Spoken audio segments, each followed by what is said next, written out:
తమిళ్లో భూమి మీద జగన్మోహన్ రెడ్డిదా? ఎవరు చెప్పారు? ఎవరు చెప్పారయ్యా?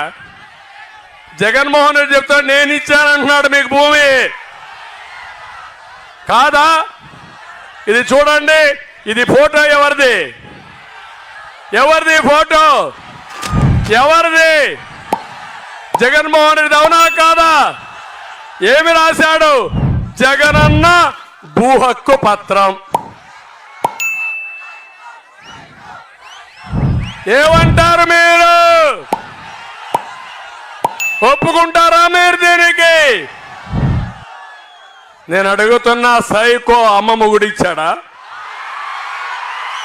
సైకో అవ్వ మొగుడిచ్చాడా?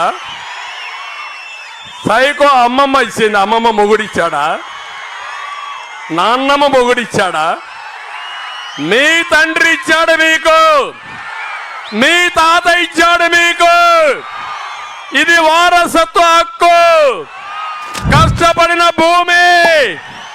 గుండె పగల్లా మీకు?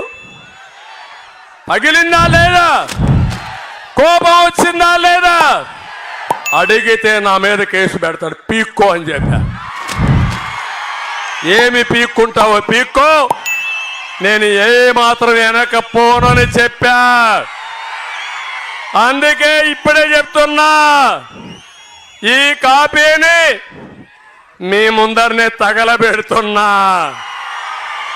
చించి తగలబెడతా. తగలబెట్టాలా లేదా?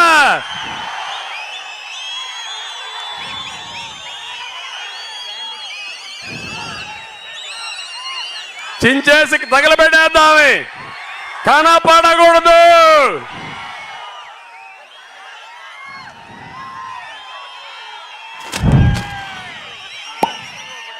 వస్తాం.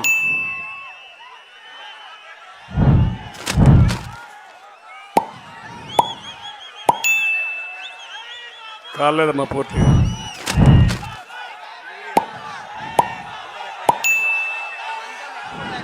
మీ ఇంటికంతా ఫోన్లు కూడా చేస్తూ ఉన్నారు. మీ అందరికీ కూడా IVRS ద్వారా ఫోన్లు కూడా చేసి మీ భూములన్నీ జగన్ లాక్కుంటాడు అని చెప్పి ప్రచారం చేస్తూ ఉన్నాడు.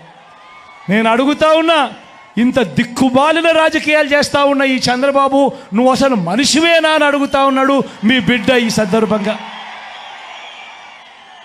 మీ జగన్, మీ బిడ్డ భూములు ఇచ్చేవాడే కానీ భూములు లాక్కునేవాడు కాదు మీ బిడ్డ. అసలు చంద్రబాబు నాయుడు అడుగుతా ఉన్నా, అయ్యా అసలు నీకు ల్యాండ్ టైటిలింగ్ యాక్ట్ అంటే ఏమిటో తెలుసా చంద్రబాబు అని అడుగుతా ఉన్నా. అసలు ల్యాండ్ టైటిలింగ్ యాక్ట్ అంటేనే దాని అర్థం ఏమిటి అని అంటే, భూముల మీద సంపూర్ణ హక్కులు రైతన్నలకు ఎల్లవేళలా ఉండేట్టుగా ఒక యాక్ట్ చేయడమే, దాన్నే ల్యాండ్ టైటిలింగ్ యాక్ట్ అంటారు చంద్రబాబు. ఫస్ట్ అది తెలుసుకో అని అడుగుతా ఉన్నా.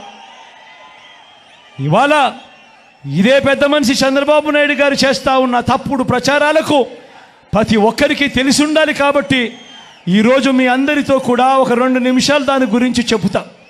ఈ ల్యాండ్ టైటిలింగ్ యాక్ట్ అన్నది రాబోయే రోజుల్లో ఒక పెద్ద సంస్కరణ అవుతుంది.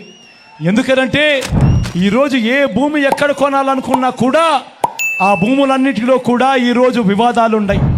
ఆ భూముల్లో ఎక్స్టెంట్ అన్న తక్కువ ఉంటుంది, సబ్ డివిజన్ అన్నా జరగకపోయి ఉంటుంది, సర్వేలన్నా జరగకపోయి ఉంటాయి, రికార్డులన్నీ అప్డేట్ కాకపోయి ఉంటాయి. వీటి అన్నిటి వల్ల భూ వివాదాలు పెరిగి ఇవాళ రైతన్నలు, ప్రజలు అందరూ కూడా కోర్టుల చుట్టూ తిరిగే కార్యక్రమం, అధికారుల చుట్టూ తిరిగే కార్యక్రమం జరుగుతూ ఉంది. మీ బిడ్డ రాబోయే రోజుల్లో చేయాలనుకునే సంస్కరణ ఏమిటి అంటే, ఏ రైతన్నా కూడా, ఏ ఒక్కరు అయినా కూడా వాళ్ళ భూముల కోసము ఎవరి చుట్టూ తిరగాల్సిన పని ఉండకూడదు. ఏ కోర్టుకు వివాదాలకు సంబంధించిన ఏ కోర్టుకు వెళ్లాల్సిన పరిస్థితి ఆ భూముల మీద వాళ్ళకు సంపూర్ణ హక్కులు వాళ్లకు కల్పిస్తూ, ఆ భూముల మీద ఏదైనా వివాదం ఉంటే ఆ వివాదాన్ని గవర్నమెంట్ గ్యారంటీ ఇస్తూ, వివాదం లేదు ఈ భూములు అని చెప్పే ఒక సంస్కరణ తీసుకుని రావాలని మీ బిడ్డ ఆలోచన. మీ బిడ్డ ఆలోచన. ఆ భూముల మీద ఏదైనా వివాదం ఉంటే ఆ వివాదానికి ఏకంగా ఇన్సూరెన్స్ కూడా చేసి ఎటువంటి వివాదము కూడా ఉండకుండా చూడాలి అనేదే మీ బిడ్డ. టైటిల్ ఇన్సూరెన్స్ కూడా చేసి ఎటువంటి వివాదము లేని టైటిల్స్ ప్రతి ఒక్కరి దగ్గర ఉండాలి అనేదే మీ బిడ్డ లక్ష్యం.